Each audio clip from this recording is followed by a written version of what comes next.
आज आम्हाला खूप भारी वाटतं की फर्स्ट डे फर्स्ट शो आमचा हाऊसफुल. जास्त लोकांपर्यंत सिनेमा पोहोचवा, सिनेमाबद्दल बोला आणि मराठी सिनेमा जास्तीत जास्त हिट होत आहे.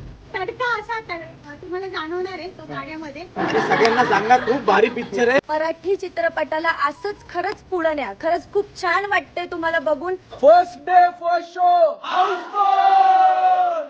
अंबट शौकीन हाऊसफुल. अंबट शौकीनच्या फर्स्ट डे फर्स्ट शो हाऊसफुलनी सुरुवात झालेली, अत्यंत गोड सुरुवात.